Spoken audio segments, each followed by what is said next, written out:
Be me, 29, living my truth as an emotionally evolved woman who's done the work. Been with John for 3 years. Not like other couples. We're actually enlightened. I've taught him so much about emotional availability and communication. Honestly, he should be grateful. Most men are just empty vessels of toxic masculinity. I'm basically his unpaid therapist, but also that's problematic because women shouldn't have to fix men. Whatever. The point is, I'm the emotionally intelligent one in this relationship. Yesterday, found a bottle of antidepressants in the bathroom cabinet. Not mine, obviously. My mental health struggles are valid and visible because I process them authentically. Must be his. Immediately my mind starts racing. This is a violation of our entire relationship foundation. We're supposed to share everything. I literally told him about my lunch yesterday in excruciating detail because that's what partners do. The sandwich was asymmetrical and it triggered me, but I worked through it out loud for 40 minutes. Confront him when he gets home. John, we need to talk about your hidden medication. He goes pale. Already I can feel myself being the victim here somehow. He's making me do the emotional labor of dragging the truth out of him. Typical. He sits down, won't make eye contact, which is probably some microaggression I haven't catalogued yet. The refusal to make eye contact is actually a documented form of emotional withdrawal that disproportionately affects women in heterosexual partnerships. I read about it somewhere between my morning affirmations and my evening ritual of mentally listing everyone who wronged me that day. I've been on them for 4 years, he says quietly. 4 years. We've been together for 3, so he was on them before we met and never told me. This is literally a form of gaslighting. He gaslit me by omission. He let me believe I was dating a neurotypical person when actually I was dating someone with depression. Not that there's anything wrong with depression. I'm very supportive of mental health. I literally shared an infographic about it once. But this is different because it affects me. Why didn't you tell me? I ask, and I can already feel the tears forming. Not because I'm sad for him, obviously. Because I'm processing the trauma of being deceived. I didn't think you'd care, he says. Excuse me, I physically recoil. I wouldn't care? Me, the most empathetic person I know? Me, who literally cried during that commercial with the sad dog? Me, who performs empathy so visibly that everyone around me knows exactly how caring I am? That's incredibly hurtful, John, I say. My voice is shaking, which means I'm the one who's hurt here. I'm the victim of his assumption. You're saying I'm the kind of person who wouldn't care about your mental health. He's doing that thing where he looks trapped. Probably because he realizes how badly he's messed up. That's not what I meant, he starts. Then what did you mean? Interrupt. I'm very good at interrupting. It's actually reclaiming conversational space that men typically dominate. When I do it, it's justice. He's quiet for a long moment. The silence is aggressive. I'm being silenced by his silence. Whenever I've tried to talk about feeling down, you've kind of made it about you. I'm sorry, what? Made it about me? I'm trying to process this absolutely unhinged accusation. My brain is literally short-circuiting, trying to find a single example. There are none, because I'm incredibly supportive. I support people constantly. I supported my friend Rachel when she was sad about her breakup.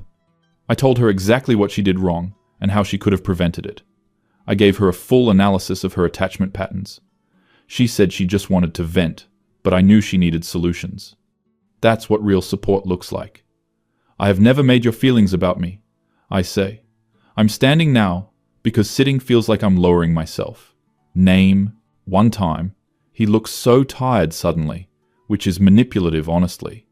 Looking tired is a way of making me feel guilty for having reasonable expectations. Last year when my dad was sick, he says, "Oh, here we go. He's going to weaponize that. I tried to tell you I was struggling, and you talked for an hour about how hard it is to watch men refuse to be vulnerable. Okay, first of all, that's taken completely out of context. Second of all, that was about him. I was processing my experience of his emotional unavailability. That's literally what partnership is. Working through how his issues affect me. If anything, I was being incredibly generous by sharing my perspective. He should have been grateful for the free consciousness raising. That was me trying to help you understand the broader context of masculine emotional repression. I explain. I'm using my patient voice, the one I use when I'm educating someone who's clearly missing the point. I was giving you framework to understand your own behavior. He actually laughs. Laughs. I feel something cold in my chest. You're doing it right now, he says. Doing what? I demand. Making this about you. I just told you I've been dealing with clinical depression for years and you're upset that I didn't tell you. I have every right to be upset. I'm crying now. The tears are hot and they feel validating. I'm crying because I'm the one who's been wronged here. You lied to me, John. I didn't lie, he says, and his voice has this edge I've never heard before. It's scary, but also I'm not allowed to say I'm scared because that would be fragility. I just didn't tell you. Because every single time I've ever been sad or worried or struggling, you turn it into a lecture about emotional labor or weaponized incompetence or whatever term you learned that week, whatever term I learned, as if my extensive self-education on systems of oppression is somehow shallow. I've done the work. I read threads on social media. I absorb theory through cultural osmosis. I can identify 17 types of microaggressions, and I do, constantly, in real time. So this is my fault? I ask. My voice is reaching that pitch that I know is effective. It's not manipulative when I do it because I'm genuinely hurt. You hid a major medical condition from me, and somehow I'm the problem? I hid it because you make everything into a referendum on gender politics, he says. He's standing too now. He's taller than me, which feels threatening, but I can't say that without acknowledging biological reality. I was depressed, John. I am depressed. And I couldn't tell you, because you don't actually want to hear about problems unless you can use them as a jumping-off point for your monologues. Monologues? Monologues? Place? I share my perspectives. I educate. I illuminate. With the fact that he experiences my wisdom, as monologuing says everything about his inability to accept accountability. Wait. I need to reframe this. I'm losing the high ground, and that's not acceptable. You're gaslighting me right now, I say firmly. Gaslit people need to name it. That's healing. I'm not gaslighting you, Sarah, he says. He sounds so exhausted, which again, manipulative. I'm telling you the truth. For once, I'm actually telling you the truth, instead of just agreeing with whatever you say to avoid the 8-hour dissection of why I'm a symptom of patriarchal decay. 8 hours is an exaggeration. My processing sessions are thorough, not long. There's a difference. Quality over quantity. Although now that I think about it, maybe quantity too, because comprehensive analysis requires time. If you felt you couldn't communicate with me, that's your failure, I point out. This is logical. This is reasonable. I have always been open and available. You've been available to talk at me, he says. Not to me, not with me, at me. The semantics feel like an attack. Prepositions as weapons. This is actually violence, if you think about it. Linguistic violence. I'm spiraling now. I need to ground myself in what I know to be true. I am a good person. I am empathetic. I am emotionally available. I have made myself incredibly vulnerable in this relationship. I told him about my childhood trauma, the time my dad bought me the wrong doll, the systematic dismissal of my preferences. He said it was just a mistake, but I explained for 2 hours how it was actually a microcosm of how girls are taught their desires don't matter. He listened to all of that. Well, he was in the room for all of that. Same thing. I can't believe you're attacking me when you're the one who's been lying. I say, redirecting is important. Staying on offense. I wasn't attacking you, he says, and now he sounds different. Resolved, maybe. That's not good. Resolution in the other person means loss of control. I was trying to explain. But you're right about one thing. I should have told you. I should have told you years ago that this wasn't working for me. Wait, what does that mean? This, what wasn't working? Us, he clarifies, as if reading my mind. Which is invasive, actually. Cognitive trespassing. I should have told you that I can't be in a relationship where I'm constantly being diagnosed, corrected, and informed of how my every action is problematic. where my own depression takes a back seat to your dissertation on why men don't go to therapy. Men don't go to therapy. I practically shriek. Facts don't care about his feelings. Wait, that's the wrong reference. That's from one of them. But the point stands. I go to therapy, Sarah, he shouts back. He never shouts. This is escalation. I'm being subjected to escalation. Raised voices are a form of intimidation. I've been in therapy for years. That's how I got the medication. That's how I've been managing to stay in this relationship despite feeling like I'm slowly disappearing. He's making himself the victim now. Classic Darvo. Deny, attack, reverse, victim, and offender. I know the acronyms. I'm educated. You're being incredibly manipulative right now, I inform him. Naming manipulation neutralizes it. You're turning this around to avoid accountability. Accountability for what? He asks. His face is red. I've never seen him like this. It's frightening. But also I can't acknowledge fear because that validates patriarchal dynamics of male aggression. For being depressed, for needing medication, for not trusting you enough to tell you because I correctly predicted that you'd make it about yourself? That's not what's happening. I'm not making it about myself. I'm making it about the principle. The principle of transparency in relationships. The principle of not keeping secrets. The principle of why is my brain foggy? Why can't I find my footing? You know what the worst part is? He continues. He's not yelling anymore. Somehow this is worse. I kept hoping you'd notice. I kept hoping you'd see that I was struggling. But you never did because you never actually looked at me. You looked at what I represented. The boyfriend-shaped object you could project all your theories onto. That's not true, I sob. I'm full crying now. The kind that's supposed to stop arguments. The kind that usually makes him apologize and comfort me. He's not moving toward me. I notice everything about you. I insist. I notice when you don't load the dishwasher right, and I take the time to explain the correct way. I notice when you use problematic language and I educate you. I notice when your behavior reflects internalized patriarchy and I help you deconstruct it. I notice, John. You notice what's wrong, he says quietly. You notice what needs correcting. You notice what you can use as evidence for whatever argument you're constructing in your head. But you've never just noticed me as a person. Who might be struggling?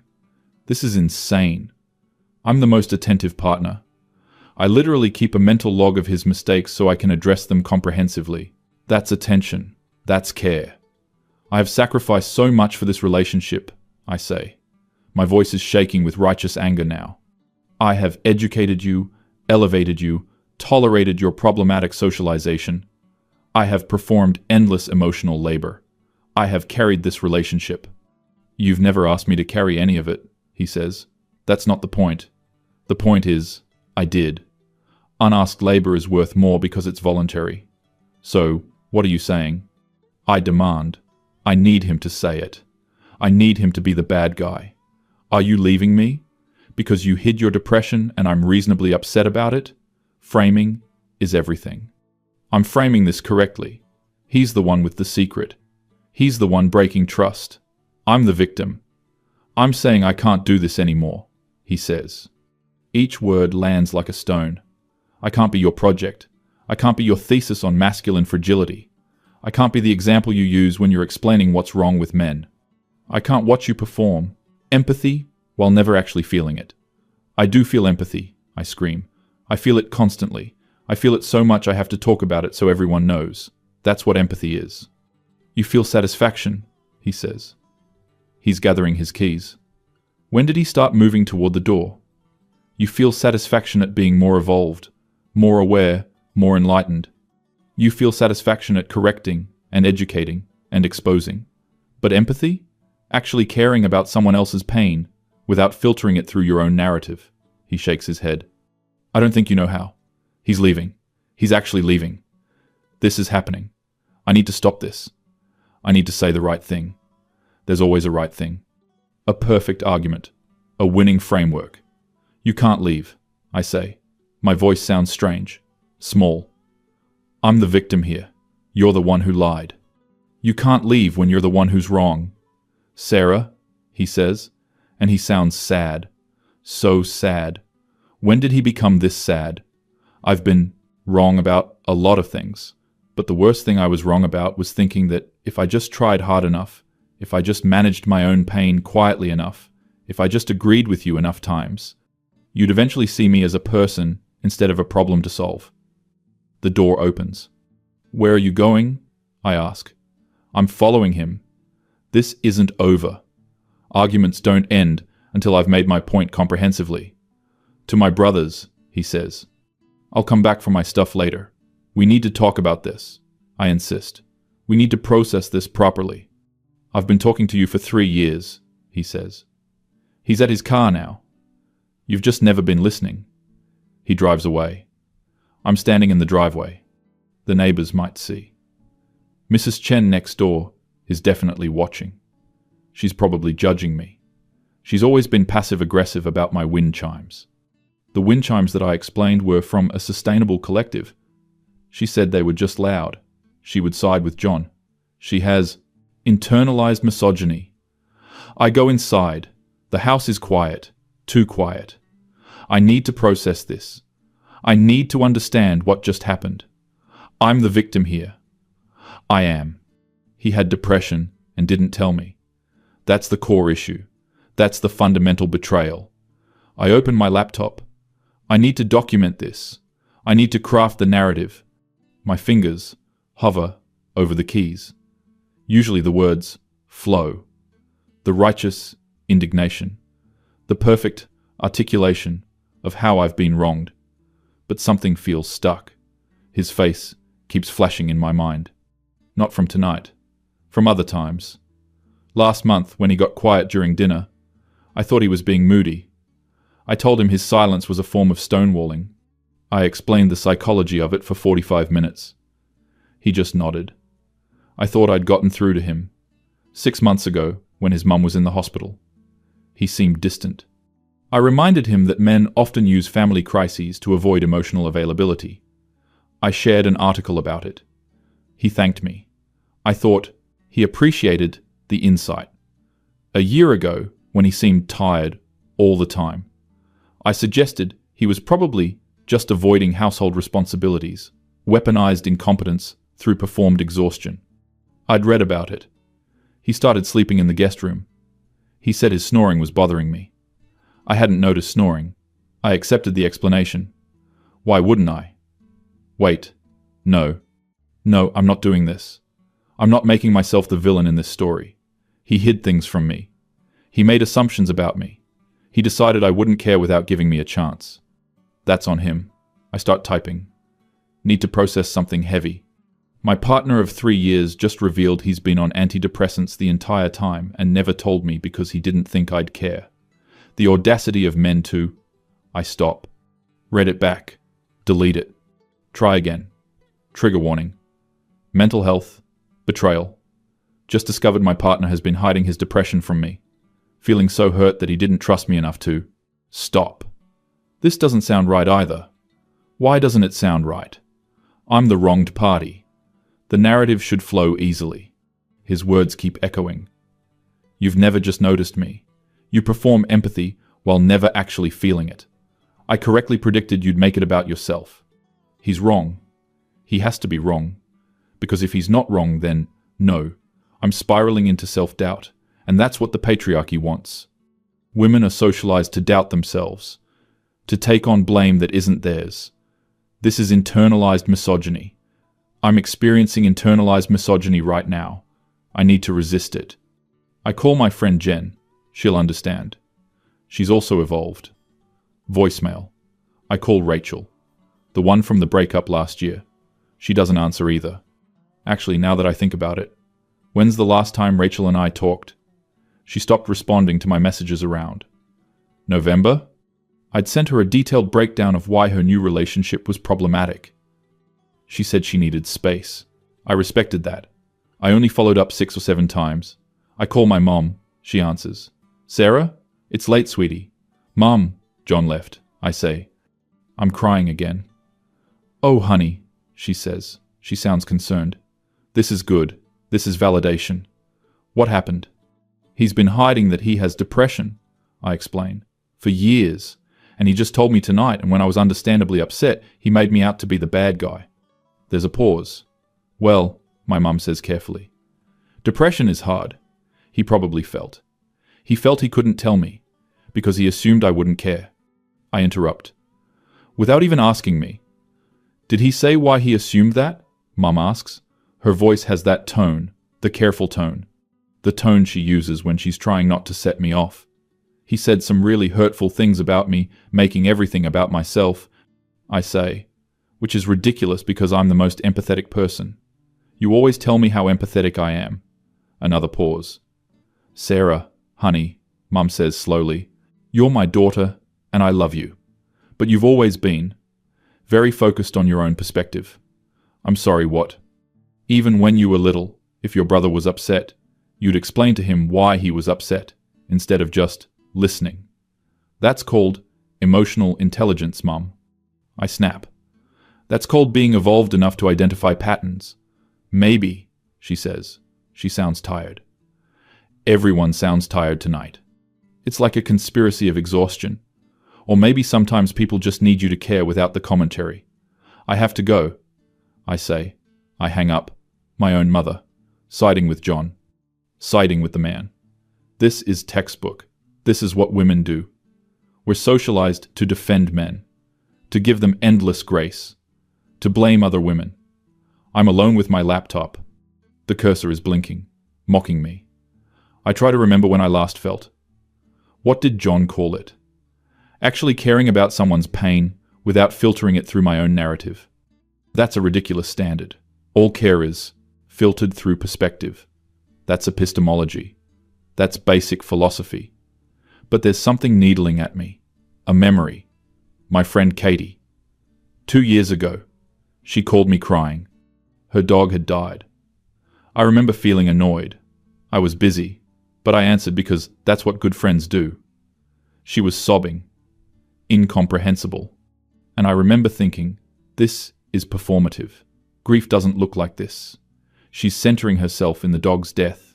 I told her about the circle of grief, how she needed to make sure she was supporting the people closer to the tragedy.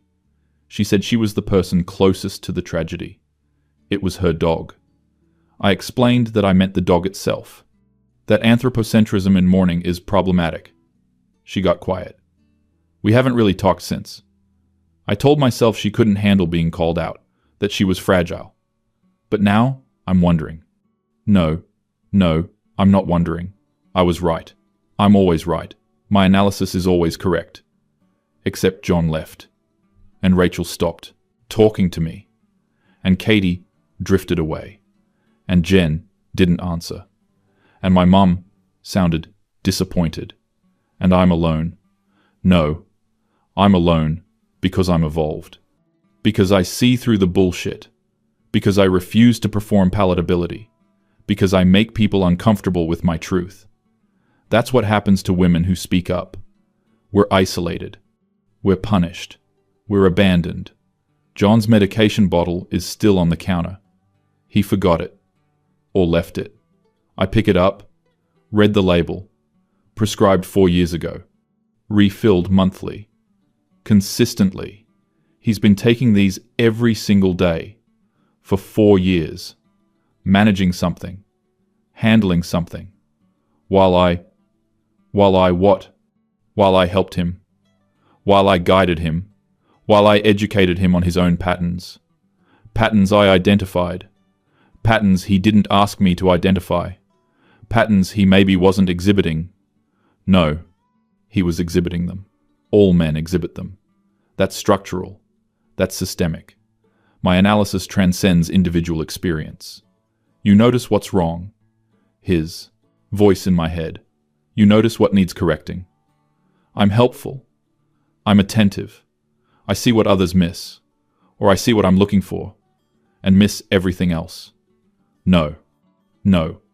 I'm not doing this. I'm not internalizing his gaslighting. He's the one who lied. He's the one who kept secrets. He's the one who left. But he's also the one who was suffering. Silently. For years. Next to me. And I never saw it. because I was too busy seeing everything else. Every microaggression, every problematic phrase, every instance of unconscious bias. Everything except him. I'm crying harder now. Different crying, not the validating kind. The kind that feels like breaking. What if he was right? What if I don't actually know how to care? What if all my empathy is performance? What if I've been so busy being the most evolved person in every room that I never actually connected with anyone in it? No. That's absurd. I connect deeply. I just have standards. I just expect people to meet me at my level. I just what? I just need everyone to acknowledge that my level is higher, that my perspective is more valid, that my analysis is more sophisticated, that my pain is more legitimate, that my truth is more true.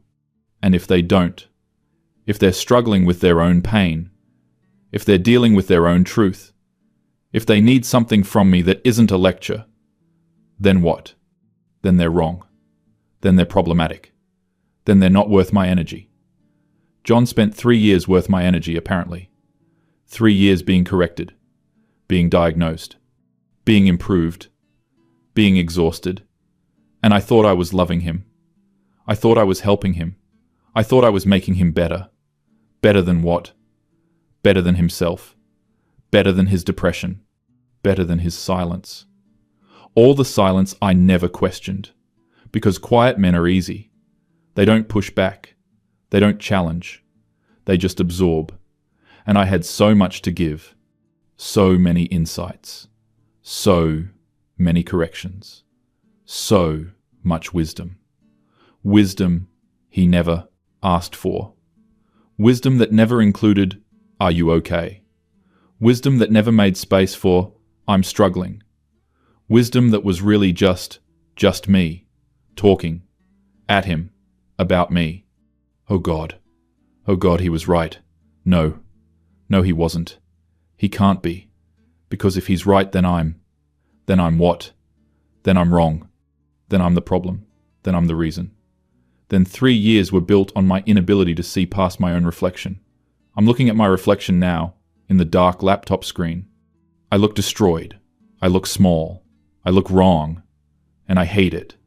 I hate this feeling of being. What's the word? Humbled. No. Humiliated. Exposed. Revealed as what he said. Vapid. Performative. Self-absorbed. No. I am none of those things. I am educated. I am aware. I am fighting systems. I am doing the work. The work of what exactly? Of making myself feel superior. Of making everyone else feel small. Of never actually helping anyone. Just correcting them. Just lecturing them. Just using their pain as a springboard for my monologues. Monologues, he called them. Lectures, dissertations, performances, all words for the same thing. Me talking, always talking, never listening, never just caring. I don't know how. He's right. I don't know how to care without making it about me. I don't know how to empathize without centering myself. I don't know how to support without controlling. I don't know how to love without correcting. I don't know how to be with someone without improving them. I don't know how to just be. John knew how to just be. Even with depression, even with medication, even with silence, he was just himself. And I never let him be. I needed him to be better. Better meaning more like me. Me meaning right. Right meaning superior. Superior meaning alone. I'm alone now. Truly alone. Not martyred, alone. Not righteously, alone. Just alone. Because everyone left. Or I pushed them. Or I talked over them until they faded. Or I corrected them until they broke. Or I loved them the only way I know how. Which isn't love at all. It's something else. Something that looks like love from the outside. Something that feels like love when I'm performing it, but isn't. Isn't warm, isn't safe, isn't generous, isn't kind. It's cold. It's exhausting. It's selfish. It's cruel in its certainty. Cruel in its righteousness. Cruel in its complete inability to make room for anyone else's reality. I want to call him. I want to apologize. I want to say, I understand now, but I don't understand. I just see. For the first time I see. And seeing isn't the same as changing. And wanting to change isn't the same as being able to. And maybe that's the most horrifying thing. Not that he was right, but that even knowing he was right, in even seeing what I am, I don't know how to be different. I only know how to be this. This person who turns self-awareness into another performance. This person who would take this moment of clarity and weaponize it. This person who would post about her breakthrough, her growth, her evolution. Even now I'm thinking about how I'll frame this, how I'll tell this story, how I'll center myself in the narrative of my own awfulness, how I'll make even my humiliation about me. He said, I'd make it about myself. He said, I always do. And he was right. And knowing he was right doesn't fix it, doesn't change it, doesn't make me capable of anything else. I'm sitting in the dark, in an empty house, with a bottle of someone else's medication, someone else's pain, someone else's secret, that I made about me, like I make everything about me. And the worst part, the absolute worst part, is that even this realization, even this moment of seeing myself clearly, feels like a performance, feels like something I'm doing for an audience, feels like another way to be the center of attention, even if the attention is negative, even if the attention is deserved. I am exactly what he said I was, and I don't know how to be anything else. And everyone who could have helped me learn, I've driven away, with my certainty, with my lectures, with my inability to let anyone else be human, while I performed humanity. John is gone, and he's not coming back, and I'm alone, and I deserve it. And even knowing I deserve it, I'm already thinking about how to frame myself as the victim, already planning the narrative, already writing the post in my head, and I can't stop. I can't stop making it about me. I can't stop centering myself. I can't stop performing, even for an audience of none, even in the dark, even destroyed. Because being destroyed is just another role, another performance, another way to be the most interesting person in the room, even when the room is empty. Even when everyone left, even when I'm finally, completely, utterly alone, with nothing but my own reflection and the certainty that I'm right about everything, except the only thing that mattered, which was him, and he's gone.